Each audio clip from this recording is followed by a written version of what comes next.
Greetings, Patrick here. It's Tuesday, and if it's Tuesday, that can only mean one thing. It must be Library Day, and it is.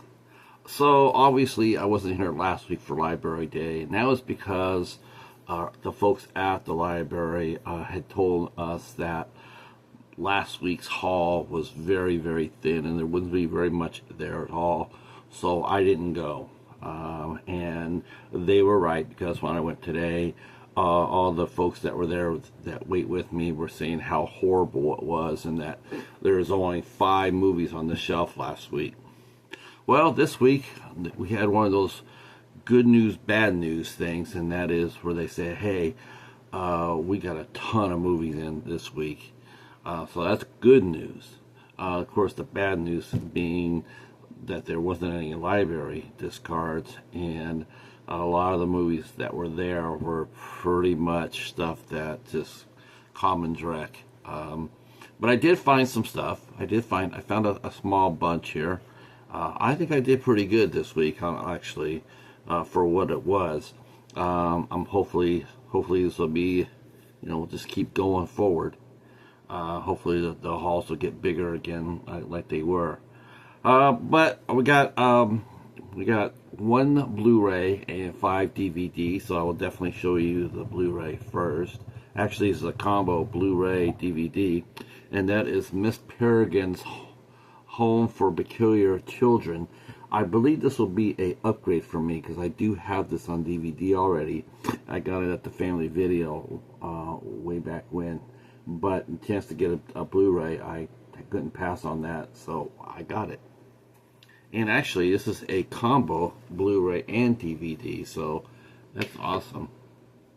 Let's see. Next up is a compilation. Whenever you see the public domain companies do this quite a bit, and they'll go out there and grab a show and they'll put together memorable episodes and throw them out there, and this is no different. But what's different about this is the amount of episodes on this, and the fact that it's factory sealed, and that is the Andy Griffith Show. So there's 16 episodes in here, and I'm looking at the back of it, and I sort of see like 3 or 4 that you always see in public domain. Whenever they do a Andy Griffin comp, they're always there. It's like the 3 or 4, same of the episodes. But this is brand new, and there's episodes you never haven't seen. So, yeah. So I got this. Now the good stuff. I think anyway, the good stuff. We got one more series to talk about. I got the complete 5th season of Mike and Molly. I believe that is Melissa McCarthy right there. I don't know who this is, but I do know that's Melissa McCarthy. And I remember this. I remember the title of the show. And in fact, if I'm not mistaken, I think they did a crossover with King and Queens. I could be wrong about that. But yeah, I got the 5th season. Never seen the show. Never watched a single episode of it. Don't know much about it other than it says it's a warm series, so that's good. I'm alright with that. So I'm not sure how long this show ran, but I know that it helped make most McCarthy a star. So yeah, I got this for a mere quarter. So, all right. I was actually talking to a fellow collector, our good friend Mike from Mike's DVDs. He's new to me. We've been talking a little bit more and more. He actually reviews a lot of the same stuff that I do. And the other day he was showcasing his Errol Flynn collection. And on it, I had mentioned that I got a lot of Warner Archives. I got a lot of stuff from Warner Archives. You can go there and pick up some really good stuff from them. And I left that comment there. And then today, what did I find? Warner Archives, The Secret Garden. Heard a lot about this. Heard it's really extraordinary.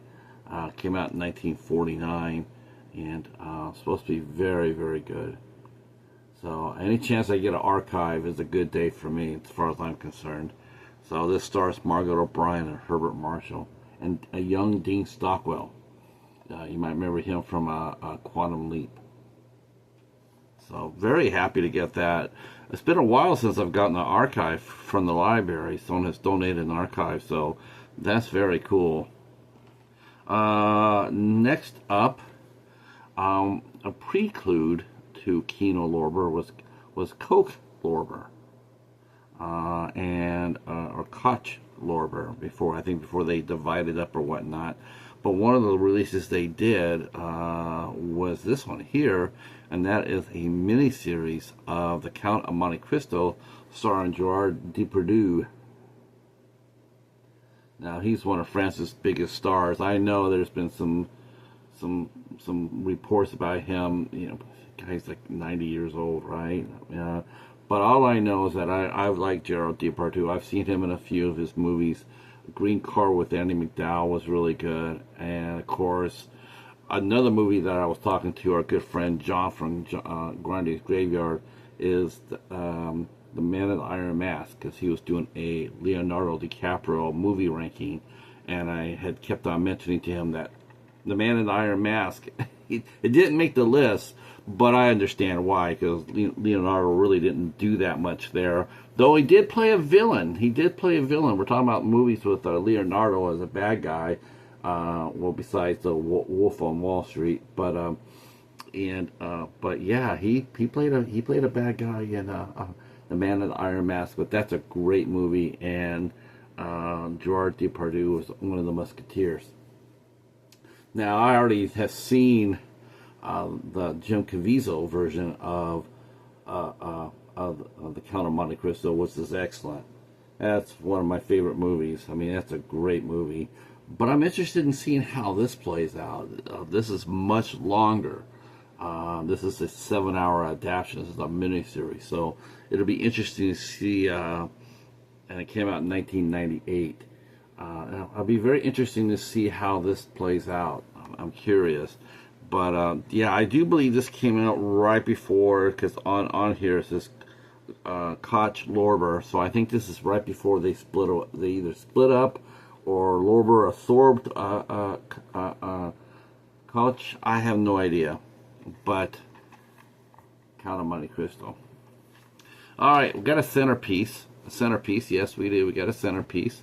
Because I did not expect to find this movie, and especially in this edition, because I do believe, if I'm not mistaken, this might be the first edition of this movie. This might be the first edition. I am not entirely sure, but it does definitely look like it, and that is Walt Disney's The Rocketeer. Yeah, I was surprised to get this. I haven't seen this on the shelves, and I can't even remember when. This was one of the movies that this was ahead of its time. Really, what it was. That's the crime of this movie. It's ahead of its time. If this movie were to come out today with the same cast at the same time in their careers, this would be a major hit. The superhero era. But this just came out slightly before its time. Disney probably didn't really know how to market it. I seem to remember some of the marketing, and it really wasn't all that. And they're trying to push Bill Campbell, who plays the Rocketeer. What everybody knows, they should have been pushing Jennifer Connelly. And of course, over here we have the best James Bond playing a nasty villain right here, Timothy Dalton. So yeah, I was really surprised. How do I know this is one of the earliest editions? Pretty simple. Just look at the special features. If you ever want to know when a movie came out, what edition it came out in, or when it came out in, always look for the special editions, because they didn't have any special features, because they didn't have any when the movies came out.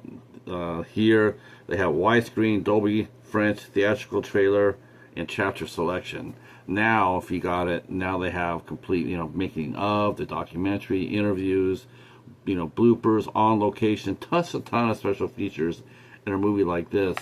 I believe, if I'm not mistaken, I want to say this got licensed out, and one of the boutiques is putting it out either on a steel book or something like that. But I'm glad to get the original copy right here. This is very cool. So the Rocketeer, I've never seen the Rocketeer, believe it or not. I know, a superhero guy like me, but you know what it was? I just never could find it. I could never find a copy of this movie. And believe me, I looked. It's one of those movies you have in the back of your head when you go hunting. It's like, when you see it, it's like, ding! You know, that's what I'm looking for. So I'm glad I got the Rocketeer. All right. That is it. That's all there is this week. 6 movies, or I should say 4 movies and 2 TV series. Not bad. I was pretty happy with it, even though it's a small haul. It's better than nothing, like it was last week. This has been a rough year for us at the library. Last year, I got 40. I had 40 hauls from the library, and I do believe this is my 27th this year. So it's drying up, is what it is. It's drying up. But we'll just keep going as long as they're still charging me $0.25, right? All right, if you're new to the channel, please consider hitting the sub button, and then hit the notification bell, and whenever I put out a video like this, you guys can come over and check it out. A lot of the movies that you're seeing me get here, hopefully eventually, I don't know probability, but a lot of these will go on to dollar theater. If there's a particular one you want to see get reviewed sooner than later, let me know in the comments. Say, hey, why don't you review The Rocketeer on Dollar Theater? And that movie will get a bypass, and we'll go straight to the top of the line, and we will do that. We'll go ahead and review. If you make it all this way through the video, yeah, just say, hey, why don't you review Mount Monte Cristo? Okay, you asked for it, you'll get it. Otherwise, we will see you soon. And take care, and peace.